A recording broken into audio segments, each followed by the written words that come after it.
She was buried, but the bell still chimed. Welcome to Mystery's Notebook. I am your host, Elspeth. Leave a comment. Where are you solving this one from tonight? It warms my heart reading every message. Let's begin. St. Mildred's Church in the sleepy village of Cleve Barton had never looked more picturesque. Its stone tower stood in dignified silence beneath a sky that couldn't decide whether to mourn or shine. Rain clouds hovered, undecided, as villagers in muted coats and wide-brimmed hats filed through the lich gate. They came not with haste, but with the shuffling steadiness of people who'd known the deceased all their lives, or claimed to. The funeral of Colonel Geoffrey Harcourt, late of the Bengal Lancers and local historian of considerable opinion, had drawn nearly the entire population of the village. He had died, reportedly, of heart failure in his sleep, peaceful, painless, and to some, surprisingly convenient. Miss Jane Marple sat in the fourth pew from the front, a modest black hat tipped low across her brow. She held a handkerchief folded precisely in her gloved lap, and although she blinked often and dabbed once at her eyes, her gaze was sharp, observing, always observing. The church air was heavy with lilies and unsaid things. The vicar, the Reverend Colin Fielding, cleared his throat and began his eulogy with the practiced solemnity of a man who'd buried saints and scoundrels alike. Colonel Harcourt was a pillar of our community, he said, strong in duty, generous in counsel, and unshakable in his beliefs. A few heads nodded with faint enthusiasm. Miss Marple noted the slight twitch of a lip from Agnes Bletchley in the second pew. Not quite a smile, not quite a smirk. Curious. The service proceeded smoothly until, just as the congregation rose to sing Abide With Me, a sound broke the rhythm, a shrill, crisp ring. A bell. Not the church bells, which had tolled mournfully before the service. Not the harmonium, which paused mid-chord. It was unmistakably the small brass bell kept in the vestry, one that was traditionally used to call the verger, or in older times, to summon help. It rang once, then again. A low murmur spread. Heads turned. Reverend Fielding looked toward the vestry door, pale. Miss Marple did not turn her head like the others. She watched the people, who stiffened, who whispered, who pretended not to notice. The verger, young Michael Rowntree, awkward and earnest, stumbled down the side aisle and disappeared behind the vestry door. For a moment there was nothing but the eerie silence of a stopped hymn and the faint creak of pews. Then came his voice, high-pitched with confusion. "Reverend, someone's—" But he did not finish. A minute later, Michael re-emerged, visibly shaken. He leaned close to the vicar and whispered something. The Reverend Fielding stiffened. I do apologize," he announced after a long pause, voice dry. "There appears to have been a minor disturbance. Nothing to alarm anyone. Please, let us continue the hymn." But the congregation had lost the note. Only Miss Marple sang the first verse in full, soft and unwavering, while others fumbled or trailed off. After the service, as the villagers filed out into the brisk spring air, the whispers were immediate. What was that bell? Was it part of the ceremony? Some prank, surely. Children, perhaps. A rat, someone said. But Miss Marple lingered beside the yew tree near the path, her expression unreadable. She watched the Harcourt family huddle, Colonel Harcourt's widow, Dora, frail and vague-eyed, her hand clutched by her much younger companion and nurse, Violet Greaves. The Colonel's son, Jack, had flown in from Canada, looking more like a stranger than a mourner. His sister, Pamela, stood stiffly to one side, her gloved hands knotted together. None of them looked at one another, not directly. The bell had rung at the exact moment the coffin was to be carried out. By tea-time, the gossip had spun every possible theory. A trick of the wind, a loose rope, perhaps the ghost of the Colonel himself. But Miss Marple, back in her rose-covered cottage, stirred her tea very gently, thinking not of bells or ghosts, but of fear, not the kind that causes one to scream, but the kind that tightens the corners of the mouth when someone thinks they're alone. That night, before the clock struck 10, another whisper arrived. This time, it was not a sound. It was a letter, unsigned, slipped through the Reverend's letterbox. The colonel did not die naturally. The bell rang to mark his sin. The next morning, Reverend Fielding sought out Miss Marple, and in her drawing room, with the fire flickering behind a screen of lace and ticking clocks, she listened quietly, eyes intent, head tilted, and not at all surprised. Because Jane Marple, even among saints and sinners, had learned to trust bells that rang after the dead were meant to lie still. The next morning in Cleve Barton dawned grey and cold, as if the village itself had chosen a mourning shawl to drape across its shoulders. The streets were slick with dew, and the only sounds were the sharp calls of jackdaws atop the church tower and the slow creak of the milkman's cart as it made its way down West Lane. Miss Marple sat at her breakfast table, the day's copy of the Barton Gazette folded neatly beside her. She ate sparingly, soft-boiled egg, a thin slice of brown toast, and just half a cup of tea. The rest sat cooling beside her, forgotten. Her attention was fixed on the letter that Reverend Fielding had brought to her just after Vespers the evening before. It was short, typewritten, punctuated cleanly, almost obsessively. The colonel did not die naturally. The bell rang to mark his sin. There was something peculiar in the construction, not the content, alarming though it was, but the phrasing. That word, mark, not expose, or reveal, but mark. A small detail, but Miss Marple had learned never to ignore the way people chose their words, especially when they did not intend to be noticed. She folded the letter carefully, placed it into a blue glass paperweight dish on her side table, and reached for her shawl. By 10 o'clock she was strolling up the lane toward the vicarage. Reverend Fielding was seated in his study, the curtains pulled tightly to keep the chill out. He looked up at her entrance, his spectacles slipping halfway down his nose. "Miss Marple, I do hope this hasn't upset your morning." "Not at all," she said pleasantly, settling into the straight-backed chair across from him. "I have always believed the truth prefers daylight, Reverend." He gave a nervous cough and offered her a lukewarm cup of tea. She accepted it, but did not drink. "There's nothing else in the envelope?" she asked. "No return address, no signature. I thought it might be a prank, and yet you came to me." "Well," he said, hesitating, "you have a reputation." Miss Marple smiled. "Ah, yes, the quaint habit of listening more than talking." They sat in thoughtful silence for a moment. Then she asked, "Did the colonel seem unwell lately?" The Reverend's fingers toyed with the string on his teacup. "Not particularly. He always complained of his knees, but never his heart. He was gruff, certainly, but still walked daily to the post office, rain or shine." "Was he under stress?"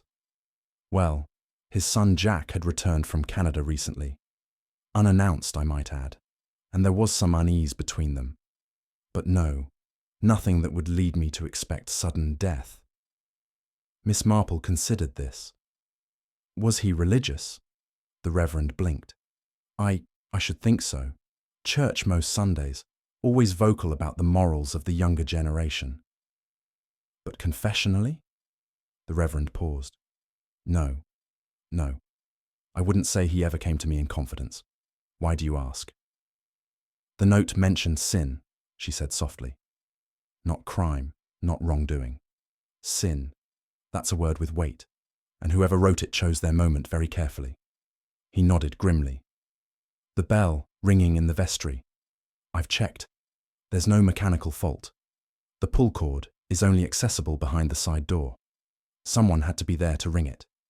"Indeed," said Miss Marple, rising, "and whoever it was wanted to be heard, but not seen. They were not finished." The next place she visited was the bakery, not because she fancied a bun, though she did eventually buy a currant one, but because Florence Weatherby, the baker's wife, was known as Cleve Barton's unofficial herald. Florence was already mid-tale when Miss Marple entered. "And I told her, I don't care how close she was with the colonel. That's no way to behave at a funeral. Good morning, Florence, Miss Marple said gently, brushing flour from the counter to rest her handbag. Florence leaned forward. You were there, Miss Marple, weren't you? Did you hear that bell? Gave me goose flesh. I did hear it. Curious, wasn't it? Curious? It was chilling, as if something didn't want him buried. Miss Marple tilted her head. I understand young Michael Rowntree went into the vestry. Did he say what he found? Only that the door was ajar. Said he didn't see anyone, but he looked white as your best linen when he came out. Poor lad. Had the colonel been a regular here? Florence sniffed. Came in for lemon buns every Wednesday. Always grumbled about the price, never tipped. And his family? Wife's barely been seen since the nurse moved in. Pretty girl, that Violet. Too pretty for a nurse, if you ask me. And the son? Florence's mouth tightened. Jack? No warmth there. Didn't even stay for the full service, did you notice? Left before the burial. Said he had a flight to catch. But I heard he's still at the Bell and Crown. Miss Marple made a mental note. And the daughter, Pamela, lives 2 parishes over, but came straight away when she heard. She's the one I feel sorry for. Proper backbone, that girl. Keeps her head high, but I'd bet she knew more than she let on. Miss Marple thanked her and took her bun, strolling slowly down the village green toward the inn. The Bell and Crown was quiet, save for the clatter of dishes in the back. Jack Harcourt was at a corner table, nursing something amber in a glass far too early in the day. His tie was loosened, and he looked distinctly out of place among the brass rails and faded tartan. Mind if I join you? Miss Marple asked politely. He gave a long sigh. Do I have a choice? I've always found manners are often a choice, but I'll sit anyway. He watched her with weary eyes. You're the lady from the church. Jane Marple. I knew your father. Jack took a sip, then set the glass down too hard. Knew him, did you? Then you know what he was. I know what he presented to the world, she said gently. But people are like old attics, dusty in the corners, sometimes filled with things long forgotten. He laughed bitterly. You sound like my sister. Pamela, he nodded. She's the dutiful one, always loyal, even when he stopped. When he what? Jack looked away. Nothing. Miss Marple waited patiently. People tended to fill silences. He didn't, not then. Instead, he rose. If you'll excuse me. She did not follow him, but watched instead as he left coins on the bar and disappeared out into the grey light. She remained seated for a long moment, then reached into her bag, removed the currant bun, and took a delicate bite. It was slightly stale, but useful all the same. As she left the inn, she saw Pamela Harcourt standing across the street, arms folded, eyes locked on the pub. And for a brief second, before she turned away, Miss Marple saw something flicker across her face. Not grief, something closer to fear. The rain had started by the time Miss Marple made her way back to the high street, thin and persistent, the kind of drizzle that seeped into one's sleeves and made everything slightly heavier than it ought to be. She walked slowly, not from frailty but deliberation, replaying the conversations in her mind. Reverend Fielding's discomfort, Florence Weatherby's candid suspicions, Jack Harcourt's bitterness, and that unmistakable expression on Pamela's face outside the Bell and Crown. Miss Marple had learned that guilt and grief wore similar masks, tightly drawn features, distant eyes, a stillness around the mouth. But fear was different. Fear darted, it flickered. And whatever Pamela had seen or remembered was enough to make her tremble without trembling. By the time she reached her cottage, the lamps along the lane had been lit, casting puddles of golden light that wavered with every breeze. She removed her damp gloves, set her umbrella to dry near the hearth, and opened the blue glass dish again. The letter stared up at her as though it had not moved, because it hadn't. She had left it precisely where it belonged.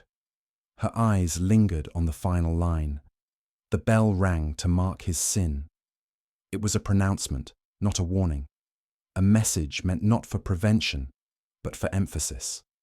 That detail struck her as particularly chilling. Whoever wrote the letter wanted the village to know something had happened, but not what. A truth hinted at, not shouted.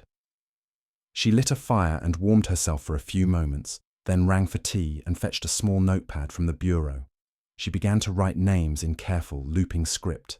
Colonel Harcourt, deceased Dora Harcourt, widow, declining Violet Greaves, nurse companion Jack Harcourt, son, recently returned Pamela Harcourt, daughter, local Michael Rowntree, verger, discovered the bell Reverend Fielding, delivered funeral, received letter Florence Weatherby, village gossip, bakery unknown letter writer.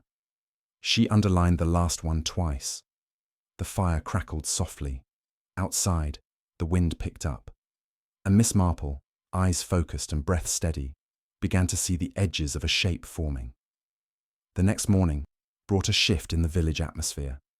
News had spread, not of the letter, for the Reverend had told no one but Miss Marple, but of Jack Harcourt's departure. He had left during the night, catching the last train to London. His room at the Bell and Crown had been found vacant by the landlord just after dawn. Miss Marple heard it first from Mr. Price, the postmaster, who delivered the tidbit with a curious tone, half surprised, half satisfied. Slipped off, he did. No goodbyes. Left his key on the bar with a £10 note, as if he owed someone an apology. Or wanted to be remembered for generosity, Miss Marple mused aloud. Price raised an eyebrow. Odd thing, though. Pamela was seen coming from his room the evening before. Thought it strange. Those two never seemed terribly close. Miss Marple nodded. Brothers and sisters often carry old disagreements beneath polite silence. Sometimes it takes death to stir them up. Price chuckled softly. You say the most unsettling things, Miss Marple. She only smiled. That afternoon she made her way to Orchard View, the Harcourt residence, situated at the edge of the village, a stately stone house with ivy that clung like an old secret. The front garden, once precise, now lay in slow neglect. The hedges were misshapen, and a few winter roses drooped wearily. Violet Greaves opened the door.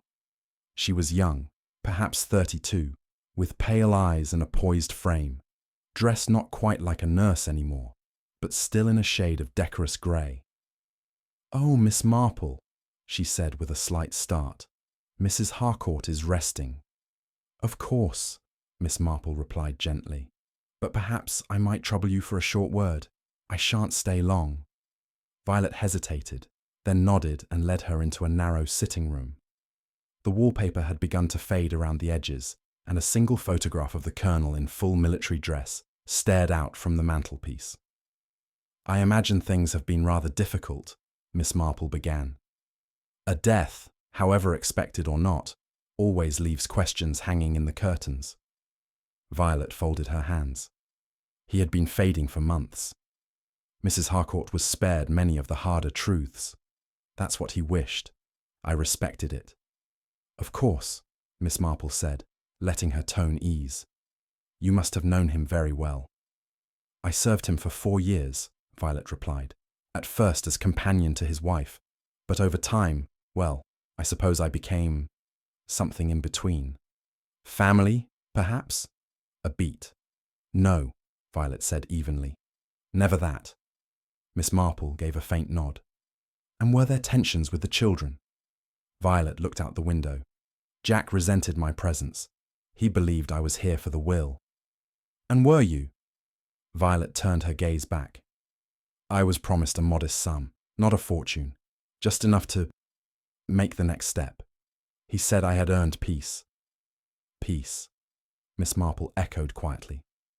A curious word. So many meanings. Sometimes it's what the guilty crave. Violet's eyes flickered, but her voice stayed level. Are you implying something, Miss Marple? Only that the Colonel was not universally beloved, and when a man of such rigidity dies unexpectedly, at night, with no witness but silence, and a bell rings precisely at his funeral, one begins to wonder whether peace came to him or to someone else. Violet stood. I'm afraid I must ask you to leave. Miss Marple rose without resistance. Naturally. But before I go, did he speak of confession in his final weeks? Violet stiffened. Confession? Of any kind, spiritual or otherwise. He barely spoke at all in those last days. Miss Marple offered a polite smile and made her way to the door. As she stepped into the damp air once more, she paused on the threshold. You know, she said thoughtfully, I've always believed that bells never ring alone. They're meant to be heard, but someone must pull the rope. She left Violet standing in the shadow of the doorway. The path back to the village was lined with leafless trees and scattered twigs, and halfway down the lane, as the wind picked up again, Miss Marple saw someone ahead, Pamela Harcourt, seated on a bench near the duck pond, clutching a handbag with white knuckles. Miss Marple approached gently, her shoes making only the softest sound on the gravel. Pamela didn't look up. He told her things, she said quietly. Violet, he told her things I thought I'd buried. Miss Marple said nothing, only waited. He said he wanted peace, that word again. But peace for whom? She glanced up at Miss Marple now, eyes watery and fierce. I didn't write the letter, she said. I never said you did. But I think someone wanted to shame him before the village. Make sure he didn't leave clean. The bell, the letter, they weren't revenge. They were retribution. Miss Marple folded her hands. There is a difference, isn't there? Pamela nodded slowly. He did things, years ago. Things to people who never got justice. Do you believe someone is making it now? Pamela said nothing, but her silence was thick with truth. Miss Marple sat beside her for a moment longer, the wind tugging gently at their sleeves. Retribution had a sound, it seemed. It rang like a bell. The wind stirred the surface of the duck pond into soft ripples as Pamela stood abruptly, wiping her cheeks with the edge of her coat sleeve. I shouldn't have said anything, she murmured. Not to anyone. Especially not to you. Miss Marple looked up at her calmly. My dear, silence protects only those who benefit from it, and protection, I've found, is often confused with denial. Pamela said nothing. She simply turned and walked quickly up the slope toward the main road, leaving Miss Marple alone on the bench. The old woman did not follow. Instead, she remained seated, her hands folded neatly on her lap, thinking of all that had been said, and all that hadn't. She thought of Jack Harcourt's abrupt departure, of Violet's cold restraint, of the Reverend's unease, and now Pamela, trembling under something more potent than grief. Retribution, Pamela had said. The word held weight, heavier than guilt.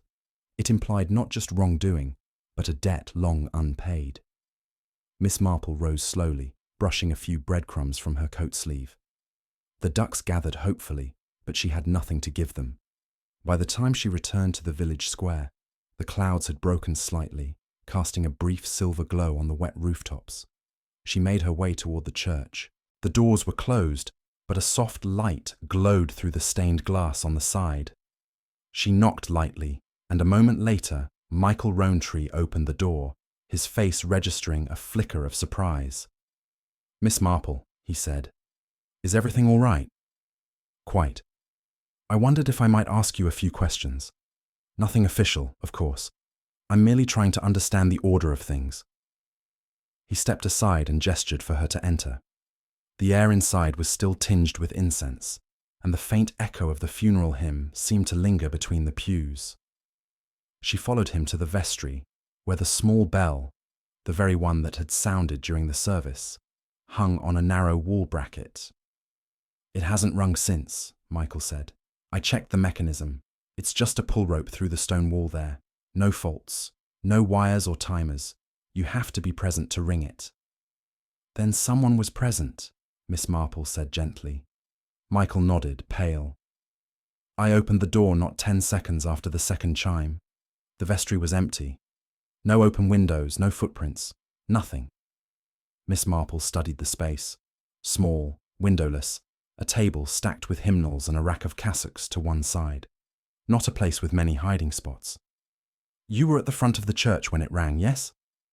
Just behind the choir stalls. I heard it clearly. Everyone did. And yet you saw no one leave the vestry. Number. But then I wasn't watching the vestry door until I heard the second ring. She tilted her head. That's very specific timing. 2 rings, not 1, not 3. Michael looked uneasy. Do you think it meant something? Miss Marple touched the edge of the bell's mouth gently. Bells have always been symbols, haven't they? They mark time, call to worship, announce celebration, or death. Michael swallowed. Do you think someone was trying to scare the congregation? No, she said after a pause. I believe they were trying to send a message, not to all, but to someone. He shifted, clearly unsettled. There's something else, he said hesitantly. After the funeral, someone left a small envelope near the altar. I didn't think much of it. Thought it was a mislaid sympathy card. But when I picked it up, it was blank. No address. Just empty. I tossed it out. Where is the rubbish now? Already collected, he said apologetically. A shame, she murmured. Sometimes the most innocuous things speak the loudest. As she prepared to leave, she looked once more at the bell, then at the heavy oak door. Tell me, Michael, could someone have entered the vestry during the service without being seen? Only if they used the back. There's a side passage behind the apse that leads around from the garden. It's overgrown and hardly used anymore. But yes, technically, someone could have slipped in. Thank you, Miss Marple said quietly. That helps more than you know. She exited the church with deliberate care, her mind turning like the brass clapper inside the bell. The back passage, an old route, forgotten, perhaps by many, but not by all. She didn't go home just yet. Instead, she turned toward the village library, a modest building tucked beside the grocer's. Its windows steamed slightly from the stove within. Mrs. Lowther, the librarian, greeted her with a warm, if distracted smile. Miss Marple, always lovely, looking for another mystery. Perhaps the one I'm in, she replied with a faint smile. Actually, I wondered if you might help me with something rather particular. Mrs. Lowther leaned forward, intrigued. I'm looking for parish newsletters, old ones, particularly from the early 1980s. Mrs. Lowther frowned. Goodness, that's an unusual request. Yes, Miss Marple said, but I recall that Colonel Harcourt chaired the parish oversight committee then. I'd like to see if there's anything of note. Disputes, dismissals, that sort of thing. In the 3rd drawer in the reference cupboard, Mrs. Lowther said, pointing. Chronologically ordered, by miracle. Miss Marple went through the papers slowly, her eyes scanning headings and minutes, summaries of mundane happenings. Flower show results, complaints about the cricket pitch, and minor donations. It was only in the newsletter from March 1983 that something caught her attention. The committee wishes to express its regret over the unexpected resignation of Miss Alice Penrose, former treasurer of the St. Mildred's Benevolent Fund. Her services have been appreciated. The matter is now considered closed. The matter is now considered closed. That phrase was never used without implication. Alice Penrose. The name stirred something faint in Miss Marple's memory. A schoolteacher. Retired suddenly. No explanation. And then, yes, left the village a month later. No forwarding address. It had been considered odd at the time, but not questioned. Miss Marple folded the page and made a copy with Mrs. Lowther's permission. The paper slid into her handbag as the librarian looked on curiously. Did you know Miss Penrose? The woman asked. Only in passing, but I believe she might be ringing faintly behind all this. Ringing, Mrs. Lowther repeated. Miss Marple gave a tight-lipped smile. Never mind, my dear. Old women speak in symbols. By dusk, she returned home and placed the copied page beside the letter from the Reverend's doorstep.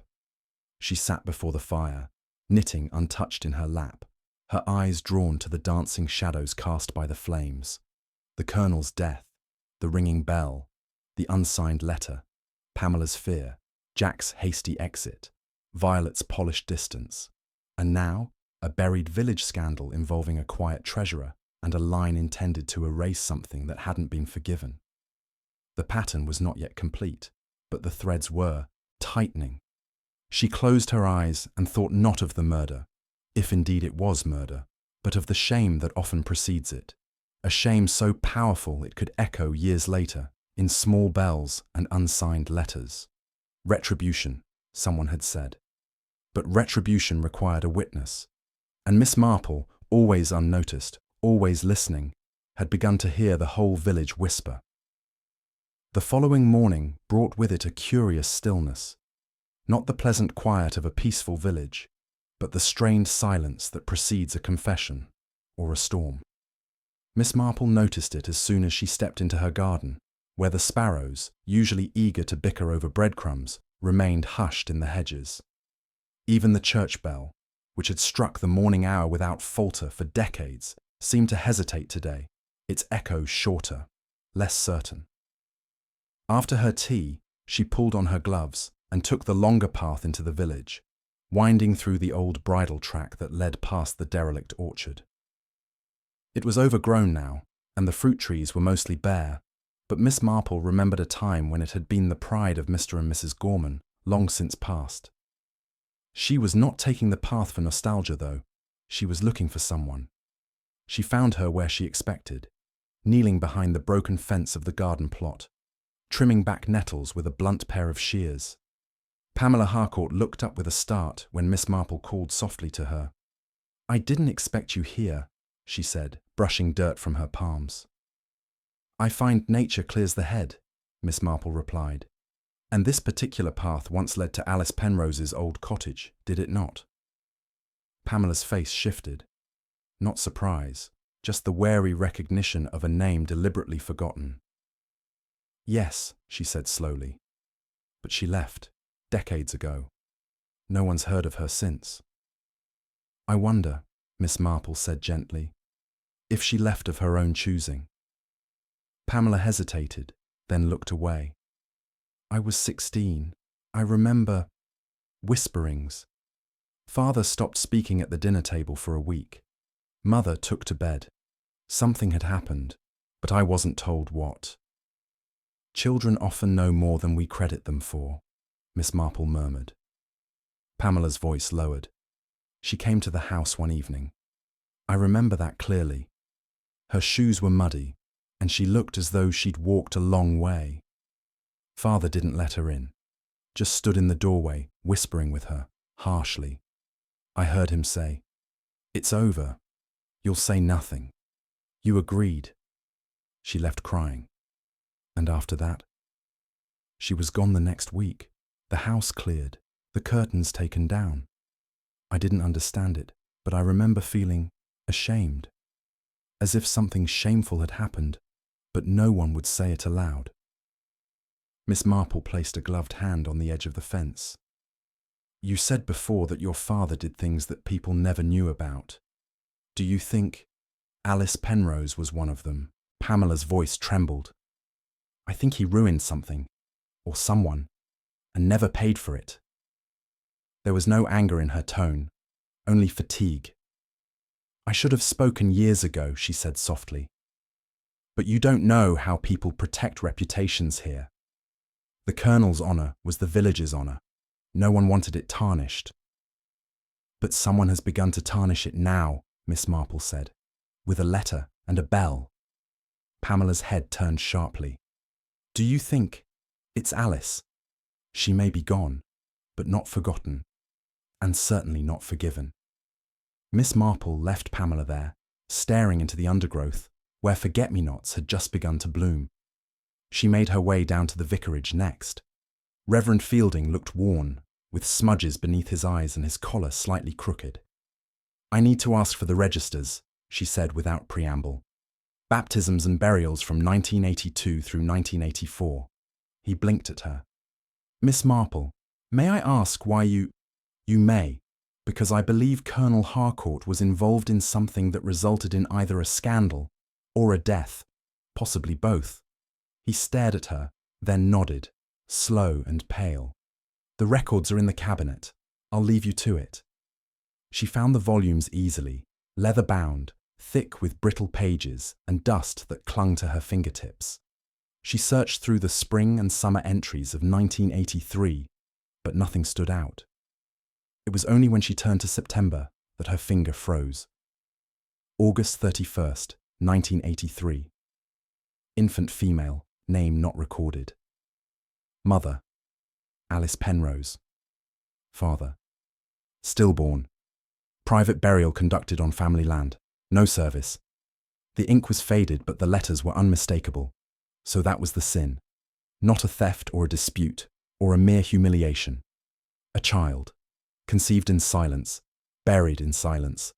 No father named, no ceremony. Just a line on a page and a memory too painful to be spoken aloud. Miss Marple sat back, her hands shaking slightly. The pieces settled uneasily together now. The colonel, chairman of the parish council, would have known about the pregnancy. He would have had the power to conceal it, perhaps to arrange the burial, to press Alice to resign, to disappear. The shame had not been hers. It had been his. Retribution. The letter made sense now. The bell rang to mark his sin. Not a crime in the eyes of the law, perhaps, but to someone, maybe to more than one person, it had been a theft of justice. She closed the ledger gently and wiped her hands. The Reverend returned, lips pursed. "There's something else," he said, as if it had taken him until that very moment to muster the courage. "I received another letter, just this morning." He passed it to her. Another typewritten note. Same precise font, same spacing. "You heard the bell, but not the voice. That comes next." Miss Marple folded it carefully. "Did anyone else see it?" "Number it was left in my study, slipped under the door. I didn't hear anyone. Enter." "It's not a threat," she said. "It's a declaration. The writer feels they've been ignored, silenced, and now they mean to be heard." She left the vicarage without another word and returned to the path behind the church, the one Michael Rowntree had mentioned, the narrow, near-forgotten passage that looped behind the vestry. It was overgrown with bramble and damp with moss, but passable. She paused halfway along, where the angle of the stone wall narrowed, and studied the ground. The earth was disturbed. Someone had been here recently. She crouched and found, half buried in mud, the twisted remnants of a button. Old military style. Brass. Someone had stood here. Someone had rung the bell. Not from the inside of the church, but from the outside wall, through the mechanism where the rope had once been accessible to sacristans in earlier times. Miss Marple traced the outline of the cavity where the rope had once threaded through, recently scrubbed clean. It was deliberate, not clumsy. This had been planned. And suddenly, she understood. It wasn't a single person seeking justice. It was a performance. The kind of ritual someone would stage, not merely for revenge, but for acknowledgement. Like a funeral that had never happened. She stood slowly, brushing dirt from her skirt, and turned back toward the village. If the voice was coming next, as the letter had promised, then it would not be shouted. It would be revealed. And Miss Marple now knew exactly where to listen. The next 2 days passed with a kind of eerie expectancy.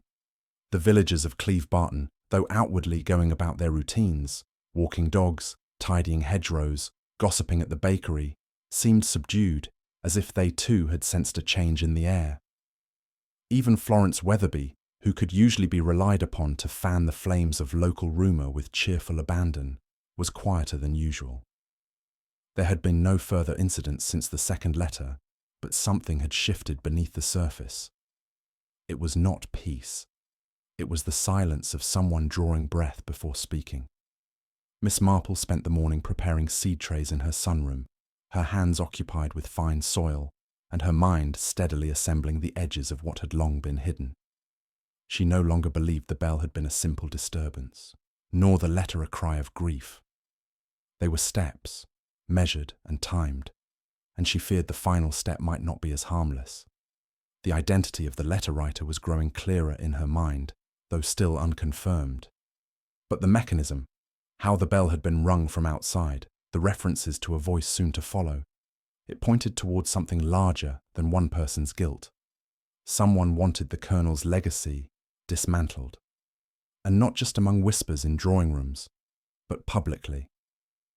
That afternoon, she walked with purpose back to the church. The Reverend was out, but Michael Rowntree was inside, polishing the brass candle holders with the nervous energy of a man who wanted something to do with his hands. "Miss Marple," he greeted her, eyes searching her face. "Is it true? Did the Colonel have a child?" Miss Marple hesitated.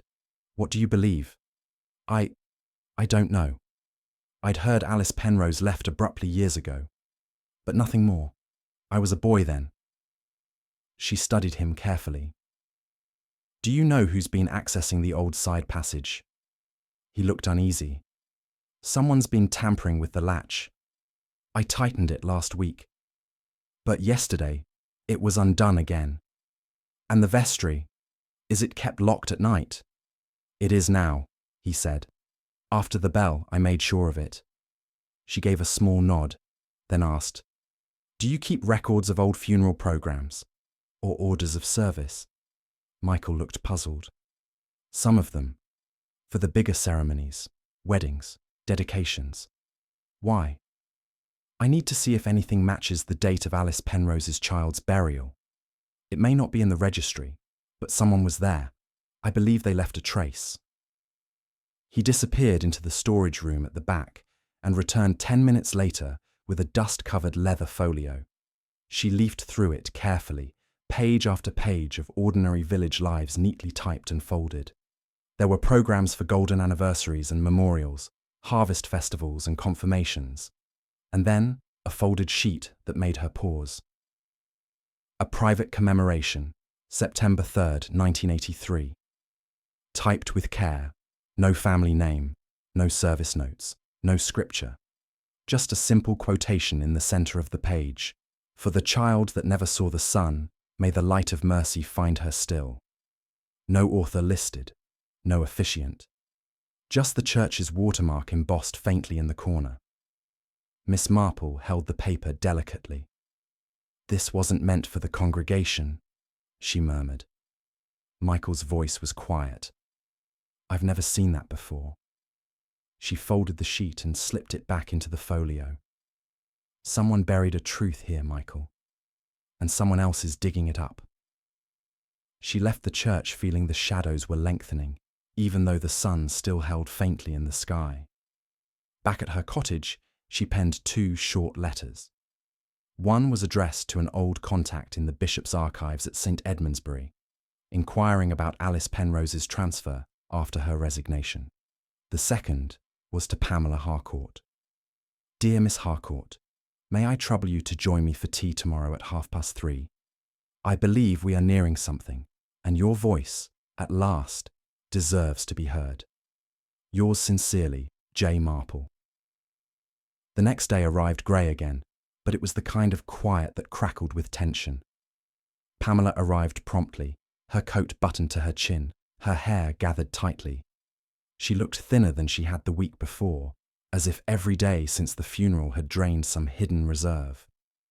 Miss Marple greeted her warmly and poured the tea herself, setting the tray with care.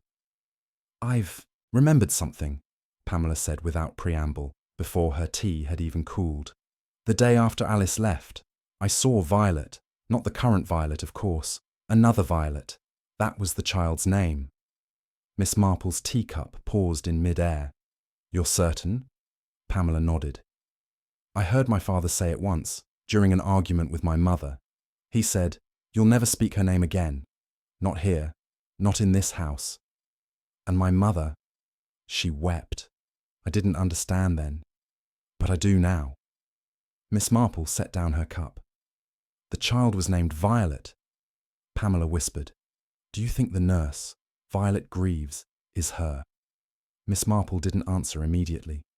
She would be the right age, and she's lived much of her life in service, moving often, no ties, a quiet presence. Pamela looked stricken. She came to us years after. How would she even know? Perhaps she didn't. Not at first.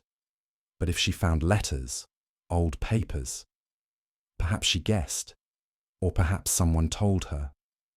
Pamela's hands twisted in her lap. And now she's come to reclaim something. Or to expose it, Miss Marple said softly. But in a way that forces the village to look, not just at your father, but at itself. Pamela's voice trembled. Then it wasn't a warning bell. It was an invitation. Miss Marple gave a slow nod.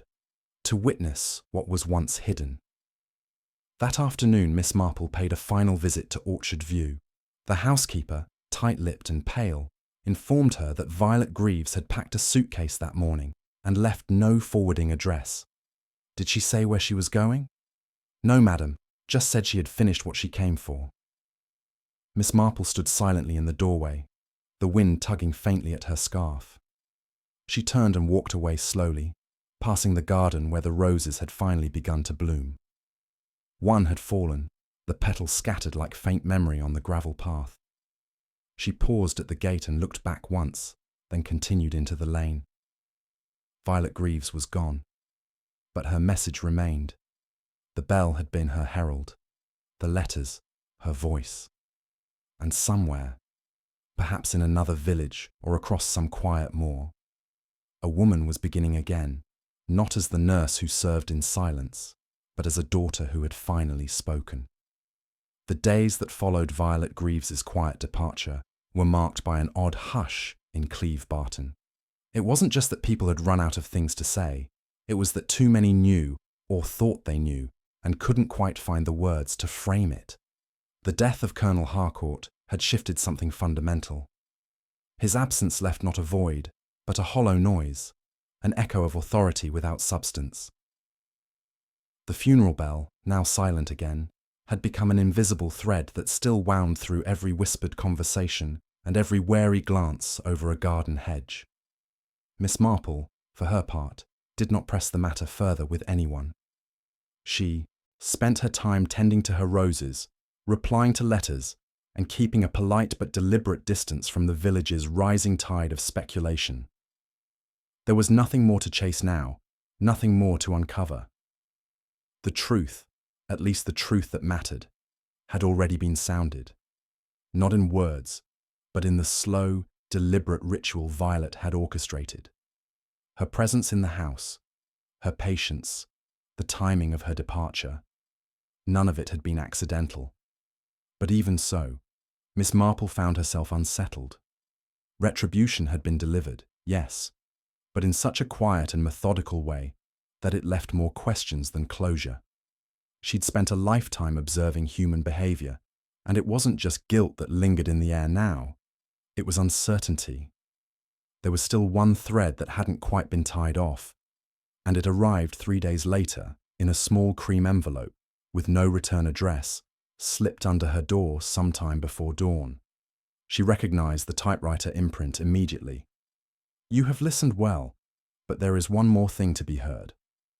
There was no signature, no clue of origin, just that single line, neat and centered. She read it twice before folding it precisely and placing it in her bureau drawer beside the others. The voice had not finished speaking. At 11 that morning, Miss Marple put on her coat and stepped out into a soft drizzle. Instead of turning toward the church or the green, she took the path that led along the old boundary wall of Orchard View, winding eventually into the hills that marked the outer edge of the village. Few came this way now. The bridle path had been used more regularly in her younger days, but these years only the odd rambler or dog walker wandered up that far. She wasn't walking toward anything, not exactly. She was walking into memory. Midway up the slope, near the line of trees where the Penrose cottage had once stood before its sale and eventual demolition, she paused. She remembered Alice Penrose clearly now, her narrow shoulders, her serious mouth, her habit of collecting wildflowers on her way home from school. A lonely woman, perhaps, but not bitter. At least, not until the end. Miss Marple stood there for a long time, watching the mist rise off the fields, letting the stillness settle over her. And then, from somewhere beyond the hill's shoulder, she heard it. A voice, faint at first, not raised in anger or grief, but a woman's voice, reciting something slowly, like poetry or a prayer. Miss Marple followed the sound. She found the source just beyond the edge of the path, where a small circle of stones had been placed, 6 flat river rocks carefully arranged. In the center, a narrow wooden stake, no more than a foot high, stood planted in the damp earth. Nailed to it was a piece of card, protected by a layer of waxed paper. She bent down and read the words. Here lies what they buried, not a body but a name, not a death but a silence, not a crime but a cost. There was no name, no date. But there didn't need to be. This was the voice, the final message. A marker for the child no one had dared speak of for nearly 4 decades.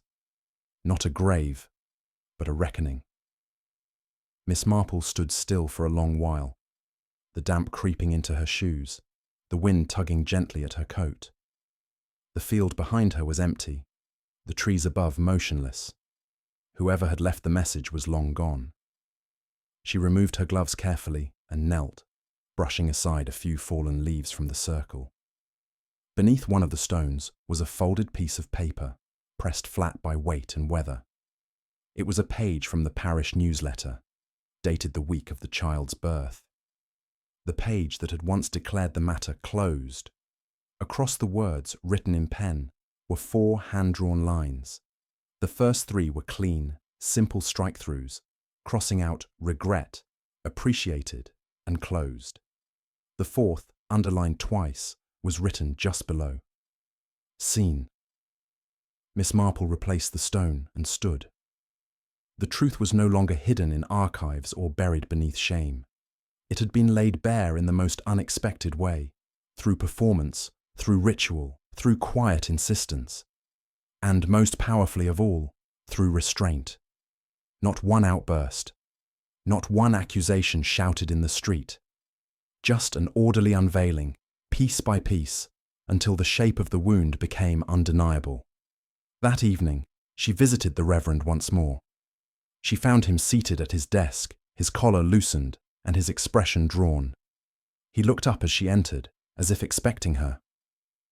"I received one too," he said, sliding a letter across the desk. "The same type, the same paper." She read it silently. "You buried the words. I have spoken them. Now bury them properly." The Reverend exhaled slowly. "What would you have me do?" Miss Marple looked at him with eyes that had seen too many half-buried truths. "Hold a service," she said. "Not just for Colonel Harcourt, for her, for Alice, for the child, for the silences you inherited but never questioned." He looked uncertain. "People will talk." "They already are," she replied, "but now they'll listen too." The Reverend sat back in his chair and nodded. "I'll arrange it for Sunday." The service was quiet, modest. No announcements were made. No names were spoken from the pulpit, but the pews were full. Pamela Harcourt sat in the second row, her hands folded tight. Florence Weatherby wore black without asking why. Even Michael Rowntree, standing at the rear, wept quietly into his sleeve. At the end, when the final hymn faded into stillness, the Reverend stepped forward and said, without notes or ceremony, "This village has known both silence and strength. Today, we remember both." No one clapped. No one stood. But something in the room loosened. As the congregation filtered out into the sunlight, they looked not just relieved, but realigned. A past that had once curled in, shadows now stood in daylight, not solved, but seen. Later that day, as Miss Marple sat by her window, watching a pair of children playing by the green, a final envelope arrived. No letter this time, just a small pressed violet, sealed inside. She smiled softly. Retribution had never been the goal. Recognition was. And now, at last, it had come. The violet sat on Miss Marple's windowsill, its petals pressed perfectly flat between parchment and wax. It had no name, no message, no date. Yet it was more powerful than any letter. It was a conclusion, but not quite an end. She studied it quietly, fingertips resting on the paper's edge, her thoughts drifting like the late spring breeze that fluttered the curtains behind her. Somewhere in the village, children were laughing, and a dog barked twice and was shushed. The world had resumed its rhythm. But Miss Marple had learned, long ago, that the final piece of a story often lay not at the edge, but at the centre. Hidden in plain sight, ignored not because it was subtle, but because it was ordinary. She glanced across the room at her notebook, the one where she had recorded every name and detail since Colonel Harcourt's funeral. She had drawn lines between them like the spokes of a wheel, a web of lives tangled around the still, silent core of the mystery. But now, the lines had begun to straighten. The web was thinning, and one name, long familiar, kept slipping to the margins, as if trying not to be noticed. She picked up her pen and underlined it once more. Michael Rowntree. He had been the first into the vestry, the one who found the door ajar, the one who claimed to have seen no one. But he had also known how the mechanism worked, where the ropes once ran, how to gain access through the back passage. Most had forgotten that entrance even existed. Miss Marple remembered his face at the service, pale but steady, not agitated like one caught unawares.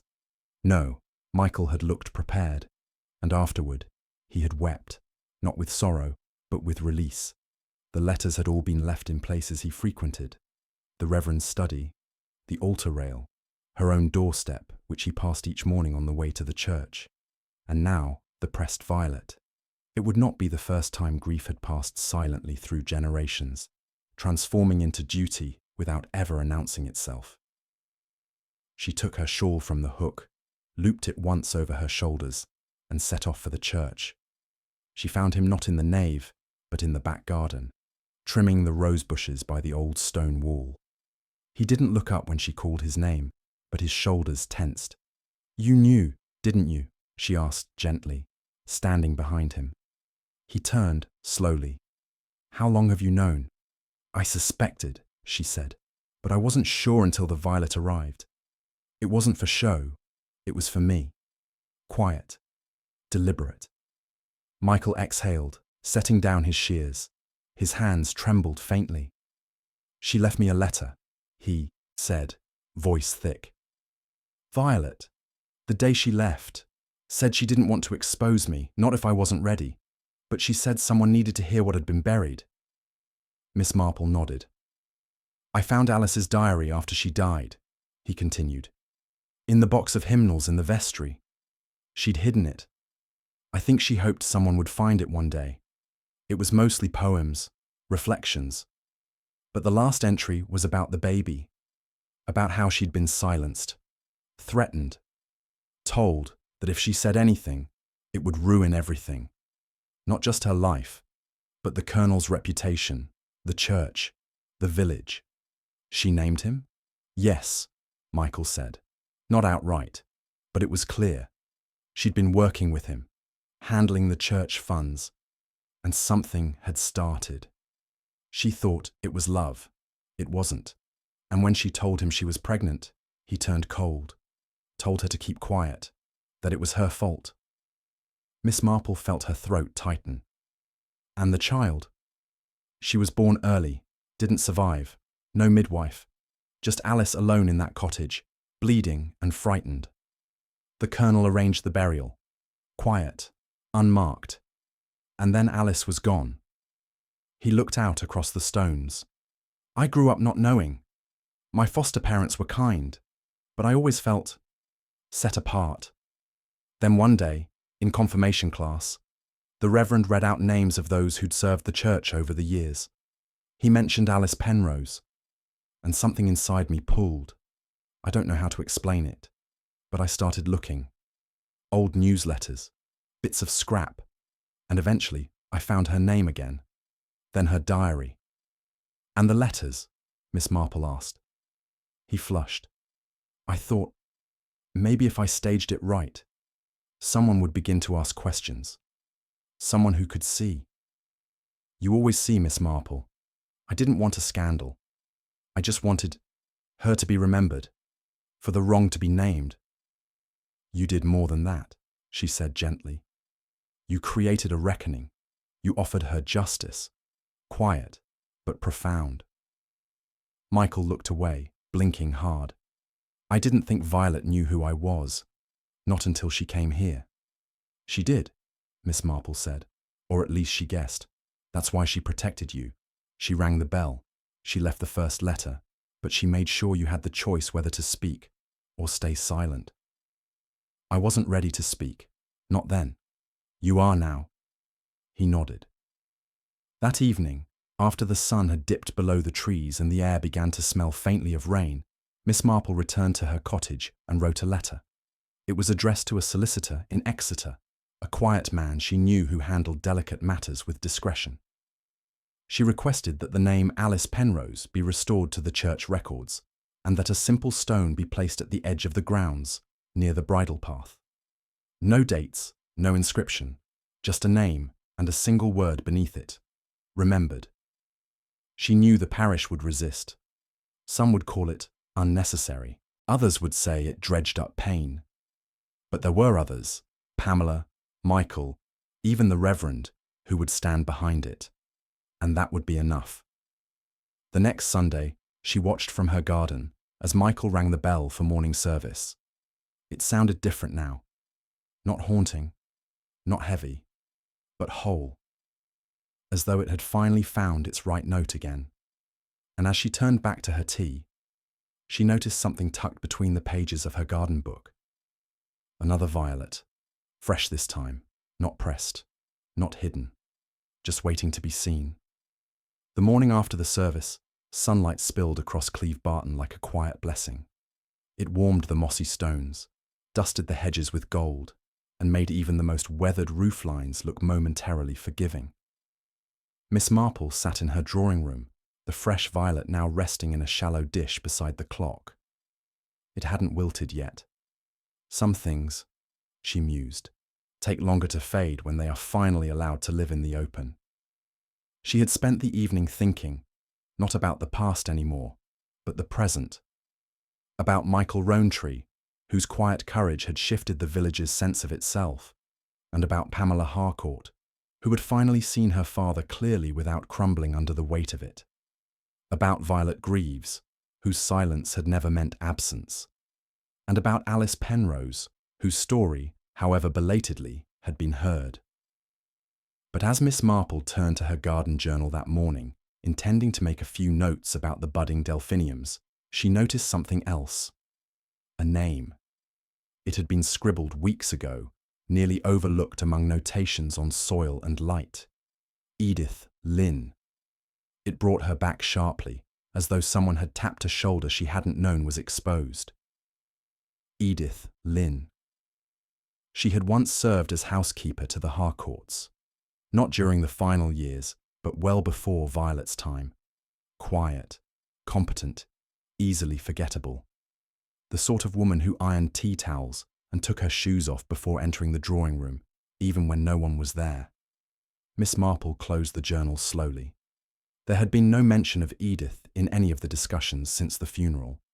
But she remembered now, just barely, that Edith had once been present during that strange, breathless summer when Alice Penrose's name began to disappear. Miss Marple hadn't thought of her in years, but there had been an incident, something odd, something not spoken of. She fetched her coat and walked to the corner of the village where Edith had retired.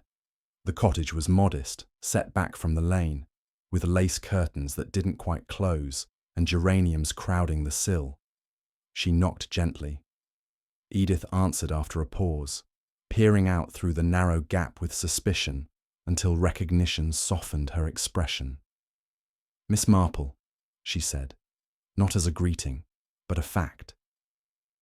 "I wondered," Miss Marple said with quiet ease, "if I might trouble you for a few words." Edith hesitated before opening the door, wider. The interior was exactly as she remembered it: lavender polish, polished wood, and a faint smell of boiled potatoes that seemed to linger from decades past. They sat at a small table in the front room. Miss Marple declined tea, but accepted a biscuit, which crumbled obligingly in her saucer. "I won't waste your time," she said gently. "You worked for the Harcourts. Do you remember Alice Penrose?" Edith's mouth tightened. "Not many do. I believe she had a child, and that Colonel Harcourt arranged to have both the child and the truth buried. You were in the house. You may have known something, perhaps not everything, but enough to see that something was wrong." Edith didn't speak for a long time. Then she said, without lifting her eyes, "I washed a blanket. That's all." Miss Marple waited. "It was bloodied," Edith continued. "Left on the back doorstep, no explanation, just sitting there in the morning sun. I knew it wasn't the wife's. Mrs. Harcourt never left the bedroom anymore. And the Colonel, well, he wasn't the kind to clean up anything, let alone linen." "Did you ask?" Miss Marple said softly. "I didn't have to. The next day, Alice left. And the day after, I was let go. No warning, no severance, just told my services were no longer required." "I'm sorry," Edith gave a brittle laugh. "Don't be. I was tired of silence even then, but I didn't speak up. I told myself I didn't know enough, that it wasn't my place. That's how it happens, isn't it? One quiet corner at a time." Miss Marple reached out, briefly resting her fingers on Edith's wrist. "You did know something, and now it matters." "I saw Michael at the service," Edith said after a moment. "I knew who he was the moment he first came to the village. Same eyes, same jaw.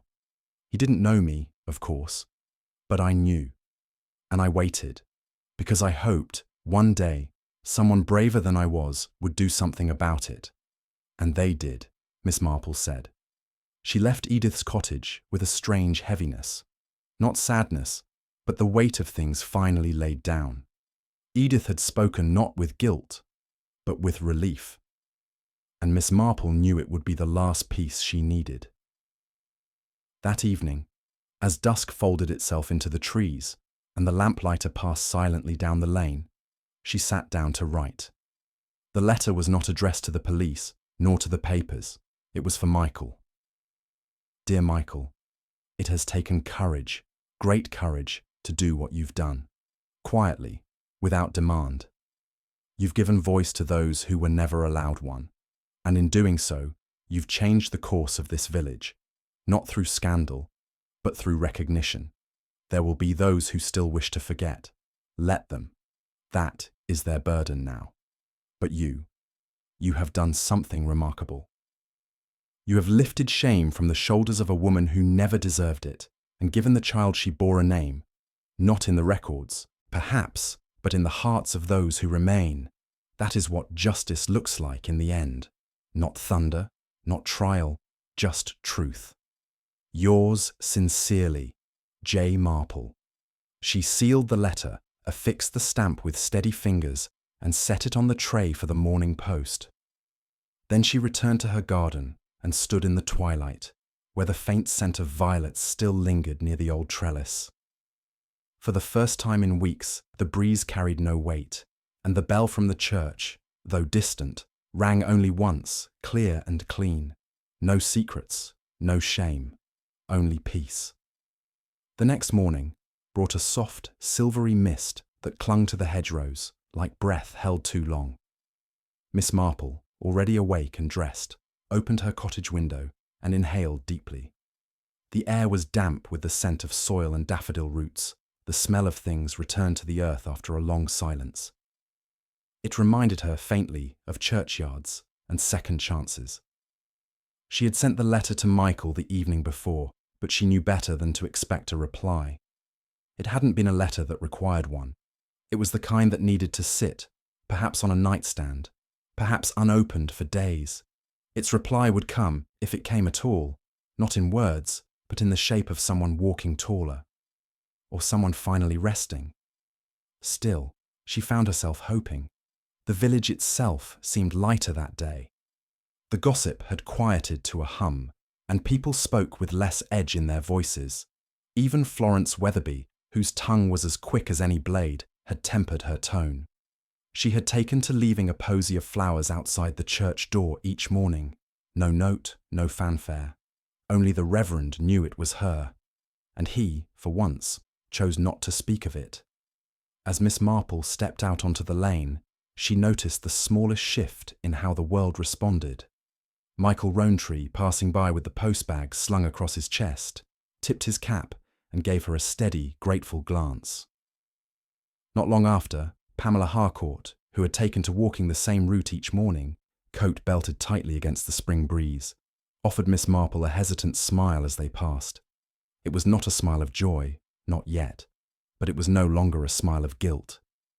Miss Marple continued toward the church, where the door was slightly ajar. The morning sun filtered through the stained glass in dusty patches of amber and plum, and for a moment she simply stood there in the nave, her eyes adjusting to the cool dimness. There was movement near the altar. Michael stood quietly in his verger's robes, straightening the kneelers. When he turned and saw her, he didn't look surprised. "I received your letter," he said softly. She nodded. He looked down at the altar cloth. "It meant more than I can explain. I haven't written back because I don't know how." "You don't need to," she said. "You've already answered." He smiled faintly. "There's something I want to show you." He led her through the small door, near the pulpit and down into the vestry. It was as she remembered, simple, functional, with a faint scent of wax and wood polish. But something had been added. On the far wall, where a bulletin board had once hung blank for years, there was now a frame. Inside it was the card from the field, the one with the words Violet had written. "Here lies what they buried. Not a body, but a name. Not a death, but a silence. Not a crime, but a cost." Miss Marple looked at it without speaking. "I laminated it myself," Michael said, almost bashfully. "I didn't want it lost. I thought, maybe those words belong here, where things are remembered." She turned toward him slowly. "Have you told the Reverend?" "I have," he said. And to my surprise, he agreed. Said churches are for the living and the dead, but also for the wronged. He didn't quote scripture, just said it was time. Miss Marple let her gaze linger on the card one last moment before turning back to the vestry door. As they stepped outside into the brighter air, she felt the weight that had hung over the past weeks begin to lift, but not float away, not vanish. It remained, honestly and solemnly, because some things are not meant to be erased, they are meant to be acknowledged. Later that afternoon, as she sat with a cup of tea and a warm shawl over her knees, a knock came at the door. She opened it to find Pamela, her face calm and her eyes unguarded. "I hope I'm not intruding," she said, holding a small envelope. "Not at all," Miss Marple said. "Please come in." They sat in the sitting room as the fire cracked gently in the grate. "I found this among my father's things," Pamela said, passing the envelope across the table. "I believe it was never meant to be opened, but I opened it anyway."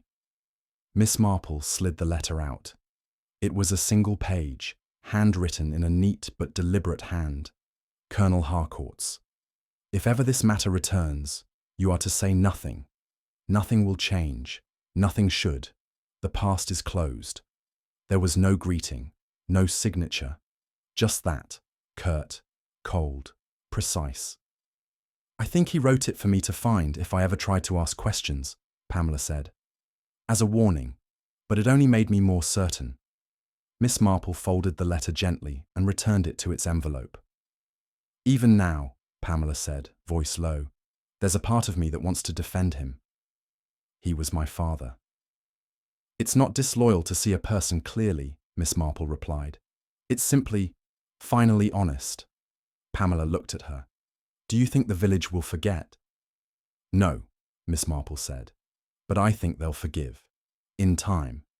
Not because he deserves it, but because you do." Pamela blinked quickly, then smiled. "Thank you." They parted quietly at the door, and Miss Marple watched her go, her shoulders straighter, her gait no longer tentative. That night, the village slept deeply. The wind settled. The bell stayed still. No more letters came, no more violets. But Miss Marple knew that did not mean the story had faded. It meant it had finally been laid to rest. The past, properly witnessed. The present, gently restored. And in the stillness of her room, as the clock ticked into midnight, Miss Marple finally closed her notebook. The mystery was not solved in the conventional sense. No trial, no arrest, no public reckoning. But justice had never required a courtroom. Only truth, heard, seen, and carried forward by those strong enough to speak. Evening in Cleve Barton settled like a prayer, soft, reverent, and full of things left unsaid.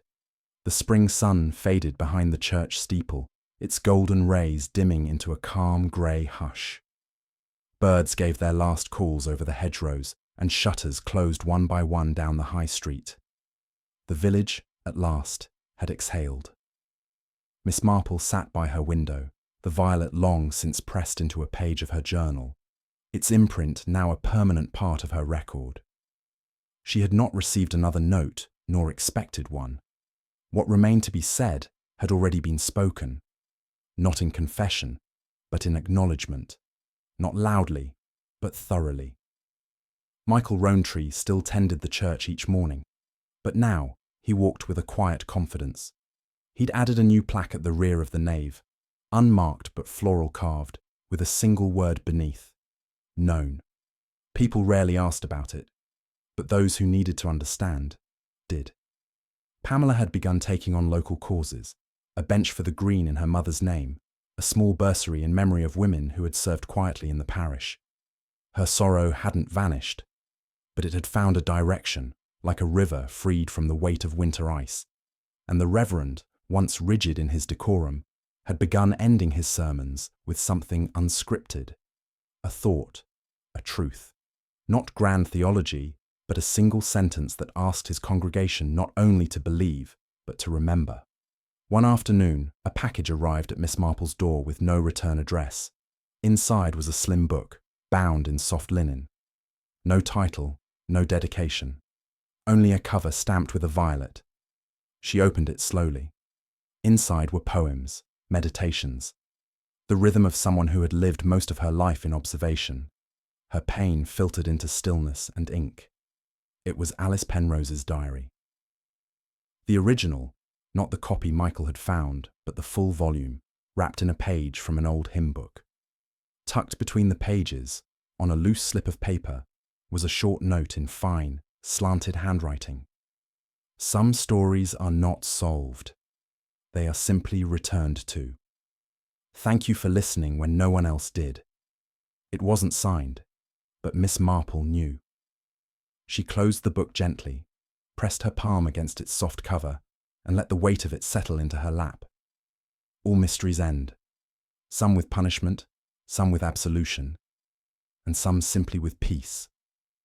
This one had ended as it had begun, with silence, interrupted by a bell, and in that bell, not accusation, but remembrance. She stood and walked into her garden, where dusk clung softly to the petals. The first stars blinked above the hedgerow, and in the stillness, she heard it. Just once. A chime. Not from the church tower, but from memory. Clear, precise, and answered.